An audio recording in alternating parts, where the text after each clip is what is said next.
Welcome to this deep dive. Today we're going to be taking a look at some excerpts that you shared from Iain McGilchrist's The Master and His Emissary, Okay. which is a very long subtitle, The Divided Brain and the Making of the Western World. Yes. And we're going to try to kind of figure out how these two hemispheres of our brains experience the world in different ways Right. and how that's kind of played out in Western culture. What do you think? Well, it's a fascinating idea that, we tend to go with that sort of, left brain logic, right brain creativity, but he takes it much deeper than that. Yeah. And suggests that these two hemispheres have really profoundly shaped the way that we've become who we are. So it's not just about like which side is better at math or music. Not at all. It's more profound than that. Yeah, think of the right hemisphere as the master, fully present in this moment, experiencing the world as this living, interconnected whole, and it underwrites our empathy, our emotional intelligence, even our ability to bond and connect with others. So like when we talk about gut feelings, Yes. that could be our right hemisphere at work. That could very well be our right hemisphere. Right. And then we have the other side, which is the left hemisphere, which is the emissary, if you will. Yeah. And that's all about analysis, breaking things down into their component parts. Categorization, manipulation through tools and language. Right. That's the left hemisphere's domain. So they're kind of like constantly in this battle for who's going to run the show. Well, he uses the analogy of the master, the wise master, and his ambitious emissary. And I think that kind of sums up the dynamic pretty well. The master stays connected to our embodied selves, to the kind of the ebb and flow of life. The emissary wants to control things, wants to manipulate things, and often loses sight of the bigger picture in that process. And so this is playing out not just in our own brains, but in like the whole of Western culture. I'm having trouble wrapping my head around that. Yeah, it's a big concept to grasp, but he sort of traces it through different eras and says, this kind of dance between the right hemisphere and the left hemisphere has influenced everything from art to our philosophy to our technology and even our relationship with nature. So let's start at the beginning. So ancient Greece. Okay. Were our brains any different back then, or? Well, ancient Greece is interesting because that period, saw this flowering of art, science, and philosophy. And you could argue that actually represents a kind of a balance between the hemispheres. Because I always thought of ancient Greece as being all about logic and reason. Well, there was that. But, if you look at their writing, early Greek writing was vertical. It went from top down and right to left, Oh, whoa. which suggests a right hemisphere preference. I never even thought about that. And, don't forget their love of epic poems, full of emotion and vivid imagery. That's true. So I never thought about the writing style. Yeah. That's a good point. the heroes in those poems, like in Homer, they experience the world as a seamless whole. Thought and consciousness were inseparable from the physical body. Yeah. There's a philosopher, Heraclitus.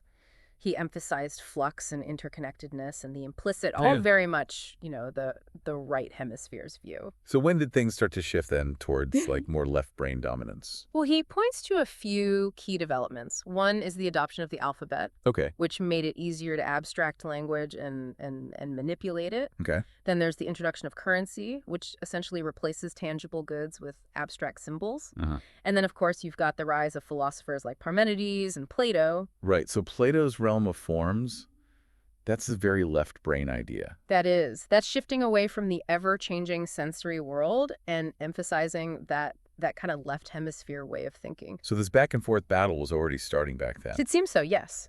But this shift toward the left brain didn't last forever. As we move into the Renaissance, we're going to see that pendulum swing back toward the right hemisphere.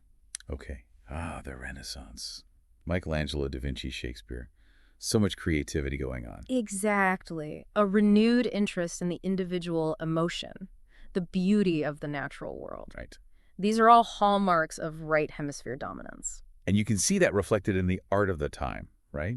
Those expressive faces, all the detail in the natural world. Absolutely. Even the composition of portraits. There was a rise in left-facing profiles during the Renaissance. And remember, each hemisphere processes information from the opposite side of the visual field. Right. So That's really interesting. yeah, so there was something deeper going on there than just technical skill. Yeah, they were really tapping into something. The intuitive, the imaginative, the implicit, these are all qualities that flourished during the Renaissance and often aligned with right hemisphere processing. Right. Even that concept of the artist as a uniquely gifted individual, Right. divinely inspired, even that aligns with this way of thinking. So the Renaissance seems like a win for the right brain. It does. What happens next? Well, it gets complicated because we have the Reformation coming in, which, while trying to purify religion, actually led to a more literal left hemisphere view of the world. Oh, really? So another shift. Another shift. What caused that? Well, one key factor was a growing fear of the imagination and anything metaphorical. Good. And that led to a rise in iconoclasm, a rejection of religious imagery seen as misleading or distracting. Because they could be interpreted in different ways. Exactly. That's not very left-brained, is it? It isn't. The left hemisphere seeks certainty, fixed meanings. Right. So, ironically, the Reformation, while intending to renew spiritual life, may have inadvertently laid the groundwork for a world increasingly shaped by the left hemisphere. And then comes the French Revolution. Yes. Which really seemed to be rejecting all forms of symbolism and hierarchy. Monarchy, for the church. Precisely. The French Revolution rejected the metaphorical nature of royalty and the church, and pushed for a more literal, rationalistic worldview. Which sets the stage for the Industrial Revolution, where things really took off in a left-brain direction. The Industrial Revolution was a defining moment. It's almost as if the left hemisphere, with its drive to control and manipulate, externalized itself on a grand scale. Wow. We see mass production emerge, identical objects replacing unique creations. So instead of handcrafted, one-of-a-kind items, we start seeing things that are mass-produced and identical. Exactly.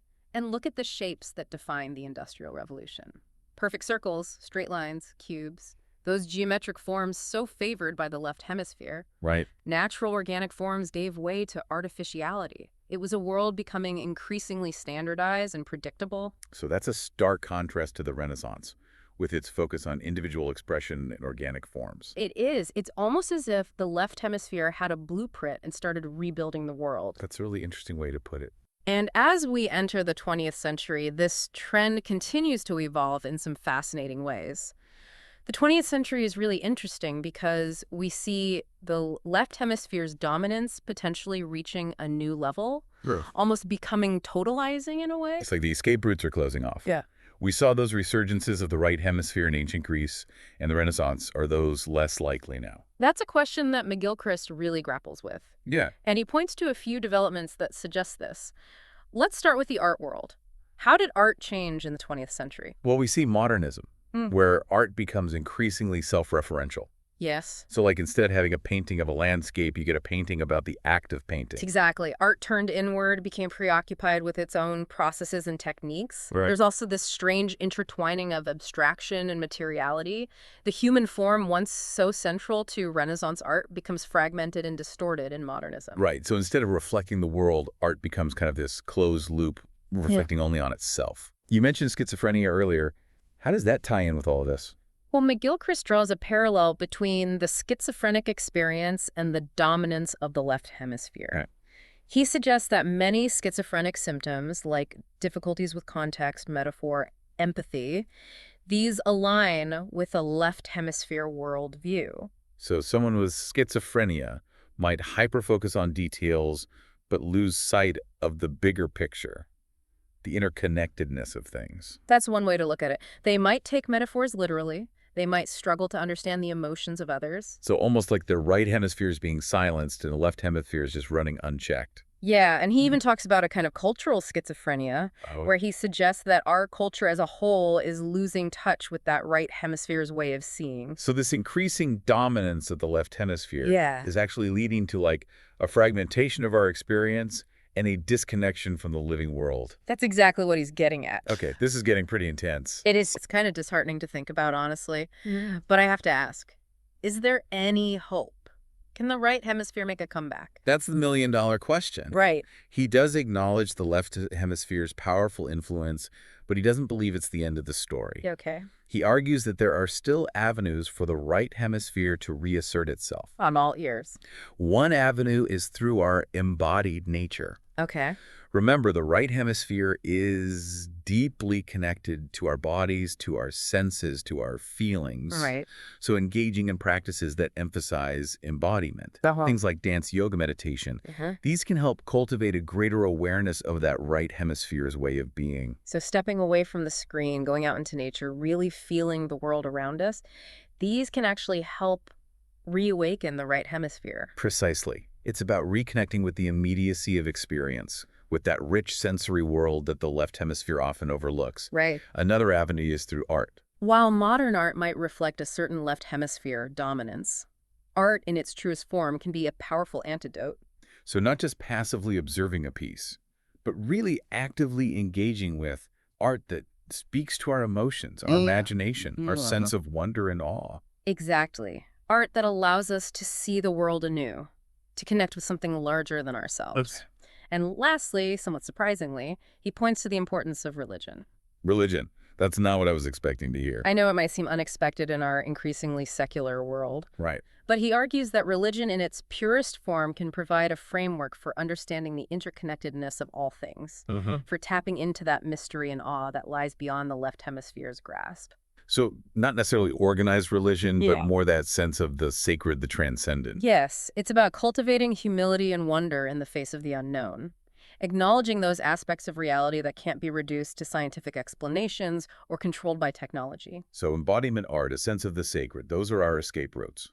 There are potential pathways, ways to resist the dominance of the left hemisphere and restore a more balanced way of being in the world. Right. It's a challenge, to be sure, Yeah. especially in a world that often reinforces left hemisphere priorities. Right. But McGilchrist believes it's a challenge worth taking on. This has really got me thinking about my own experience of the world.